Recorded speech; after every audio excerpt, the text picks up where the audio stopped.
അനുദിന വിശുദ്ധർ March 23 saint ടുറിബിയൂസ് മെത്രാൻ. വിശുദ്ധ ടുറിബിയൂസ് 1538 നവംബർ 6-ാം തീയതി സ്പെയിനിൽ ജനിച്ചു. ഭക്തകൃത്യങ്ങളിൽ മാതൃകയായിരുന്ന കുടുംബമായിരുന്നു വിശുദ്ധൻ്റേത്.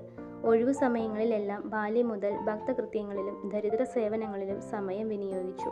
തപോജീവിതം ഇഷ്ടപ്പെട്ടിരുന്ന അദ്ദേഹം കാൽനടയായി ദേവാലയങ്ങൾ സന്ദർശിച്ചു.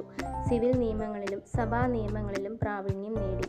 1587 അദ്ദേഹം ലീമായിലെ ആർച്ച് ബിഷപ്പായി സ്ഥാനമേറ്റു.